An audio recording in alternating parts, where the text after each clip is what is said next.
Hi guys, welcome to Simple Programming. In this video lecture, we are going to look at more advanced features of caching in a Spring Boot or an API project. We are going to look at how to configure the cache manager. We are going to create multiple caches. We are going to set the expiry for caches. So we are just going to play around with caches just the way how you would do in a real-time production environment. As I already told you that I'll be using cache for this example, we need to add the cache dependency. So let me add this dependency here. You don't have to give the version. Spring is going to manage the version for you. So don't worry about the version. Just add the dependency here. Then let's move on to our configuration file. Earlier we had this at the rate of enable caching, right? This time we have to do some extra configurations in order to achieve the thing that we discussed. So for this, right, to make things easy, I'm going to extend a caching configure support class.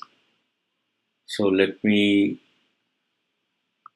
import it and let's take a look at this file. So this caching configure support gives you different, functionalities that you can make use of. For example, cache manager, cache resolver, key generator. It also gives you an error handler. So it's pretty good. So for this example, right, we are going to use this. Now, let us build our beans. Okay, so for first we are going to build the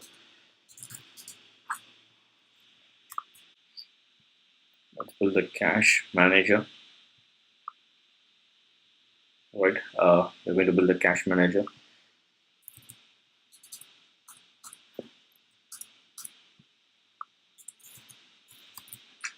Okay, this cache manager is from the Spring framework. So we need to build a similar cache manager from the cache. So for that, say create a bean public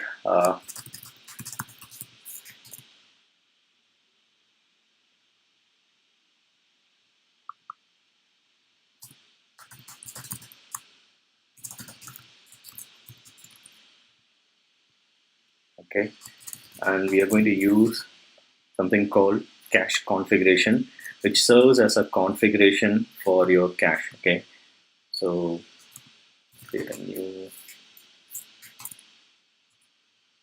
All right, so this is where you see all the configurations related to your cache. So let's say I want to set the name of the cache. Okay, the name is going to be student cache, or let's say I want to name it as uh, 10-second cache. Okay, then the other important thing that you need to set is set uh, memory store eviction policy. So this is an interesting concept that you're very much welcome to read. So you could find more details about this in this Wikipedia documentation. So how cache is actually replaced in your memory. So the thing is like when your cache is full, right? You need to decide on the element to evict. So there are different algorithms available for this. The most frequently used is like first in first out. The default one is that is the least recently used cache, and then we have the least frequently used. So LFU, LRU, and FIFO are the most commonly used ones. So even if you don't define this right, the default is going to be LRU. So for knowledge purpose, right, I'm going to define it now. Okay, so other thing that you need to set is you have to set the max entries in your local heap. So for this, you have to set. I'm going to set it as 1,000. So what exactly it means is like the maximum number of cache entries you can store in your local heap memory. Okay, so when you set it at the cache manager level, right? A local pool will be available to all the caches under the cache manager. So this is definitely something that you have to set when you create a cache manager. So and then the important thing is like you want to set a timer for your cache. So let's set a timer. So time to live, I'm going to give 10 seconds. Okay, this is going to be a 10-second cache. Okay, so that's our first cache. So let me give an appropriate name here. So this configuration is going to be for a 10-second cache. And now let's create a similar configuration for, let's say, 20-second cache.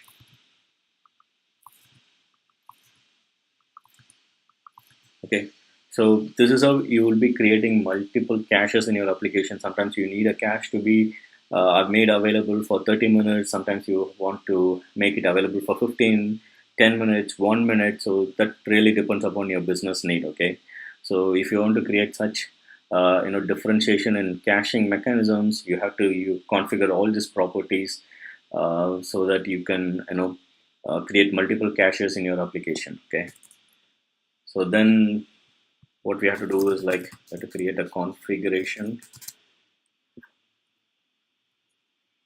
of the EH cache. It's going to be config new configuration. Okay, and you're going to set all these caches there.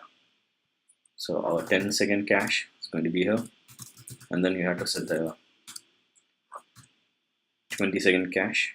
Okay, and then let's return the cache manager, which is EH cache dot. It's going to be a new instance of this configuration. Okay, so that's a very high level. So these are the two different caches that I'm going to create in my application, which my services are going to make use of.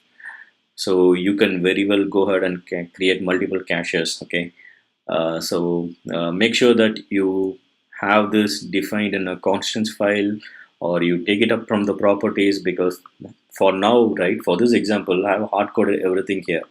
So you could go ahead and put all these things in the property files and read it and then set it up in the configuration, or you can keep it in your constant file, a constant Java file, and then take it from there and put it there. So, and you can also use it across the application. Okay, so we have set our EH cache manager. Let's go over configure the Spring cache now. So now what you have to do is like, let's return a new cache manager, which is going to be EH cache manager.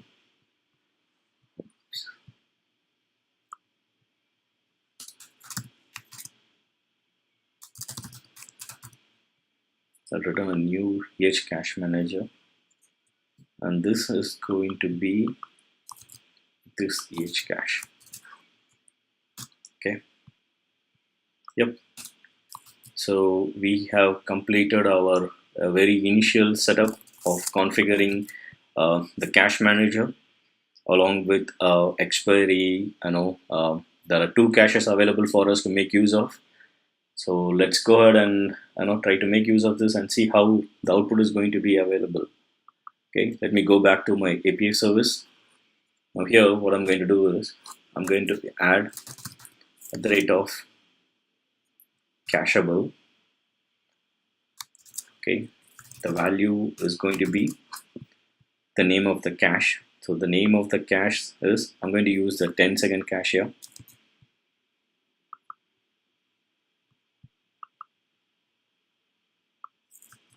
Ten-second cache is here, and then I'm going to give a key, because key is very important.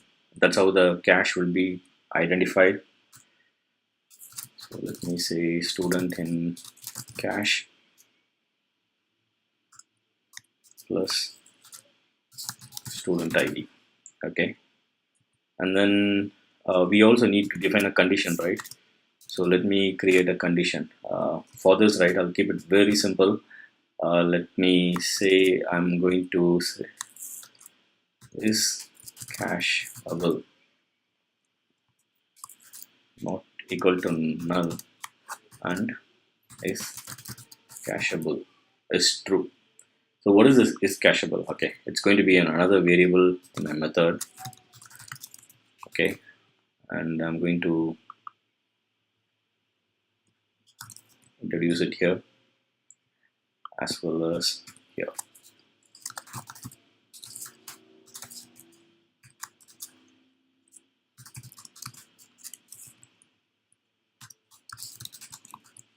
Okay,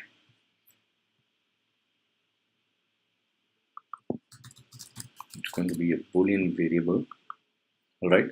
So what it signifies here is like only if this variable comes as true, right, then the data will be cached. If it comes as false, then data will not be cached. So this is a very good trigger or an entry point to for your condition, right? So this is a very good thing. So now let's go and test it out. And after we test it out, let's try to use cache evict and see how cache evict works in this scenario. Okay, let me start my server. All right, let's try to access this URI and let's see what's the output that we get. Okay, so I'm going to say cacheable is true, and before that, let me open up the inspect element here. Okay, so let me click on enter.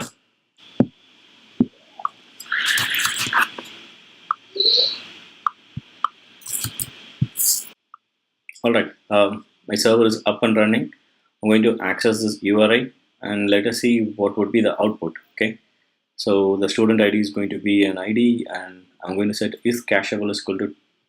Let's first try a false scenario. Okay, so I'm going to say is cacheable is false.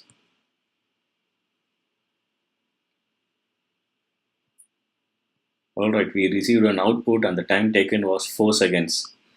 Let me try to hit the URI again, and it is still taking time to load the data, which is again 4 seconds. Now let me try it to true. All right, it took 4 seconds and the data must have been cached now. Let me again hit it, and now you could see here the cached data was returned in 13 milliseconds. Let's give it some time and try to access this URI. You could see here 10 seconds has passed and the cache has expired. After 10 seconds, it again took 4 seconds to load. Now if I again hit it, it would have got from the cache. If you give some time, the cache would expire in 10 seconds. So this is a very good example of how you can configure expiry for your cache. Expiry for cache is a must that you should be doing in your production applications. You can't just leave it as it is. You should have an expiry of either it should be a 10 minute or 15 minutes or 25 or 30 minutes. Whatever it is, you should have an expiry for a cache, especially when you work with multiple caches. Okay, so that is, so now we have set up the cache. Now let's go and try to remove it from the cache. All right, so we did set up. Now let's use cache evict. The value is going to be same because I need the key and the cache name. So I'll take both of these together and I'll put it into this annotation. And the condition is when the cache is equal to null or when the cache is false. Okay, so when this condition is met, the cache will be evicted, that is it will be removed, and then the actual method will be accessed to get the data.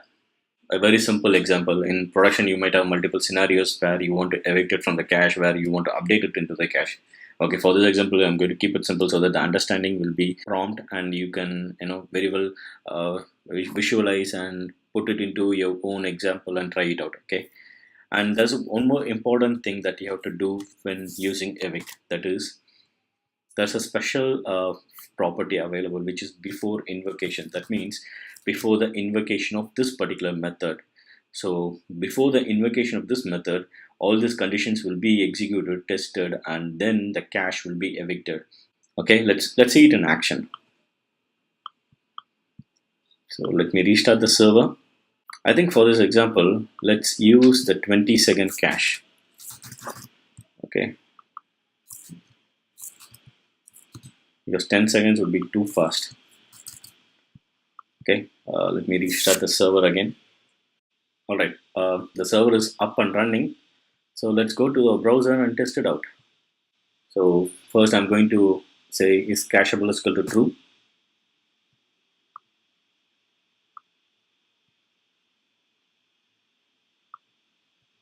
And we did get a response in 4.55 seconds. So now let me hit it again. It's going to be 13 milliseconds. What I'm going to do is so now let's say false. So what's going to happen is like whatever cache that was set in our previous scenario will be removed and it is going to access the actual method and give us the result. So let me again hit this URI and you see that it's taking some time. It's taking 4 seconds. So let me do a true here. It's going to take 4 seconds to get the data, but immediately after that, let's make another call, and that call will return in 10 milliseconds. So this is how caching works, and we saw an example how you can have multiple caches in your application and make use of it in different scenarios depending upon their time limit. Okay. All right. So that's pretty much what I have for you in this example. Let's reiterate few things before we wrap up. Okay. So we looked at the auto configuration of inbuilt cache of Spring, and then we introduced ES Cache Manager. We looked at the Java configurations of ES Cache Manager, and then we created two different caches. One was a 10-second cache, and the other was a 20-second cache. We looked at how memory store eviction policy works. We looked at least recently used, least frequently used, and first in first out. So these are the three important, the most used eviction policies.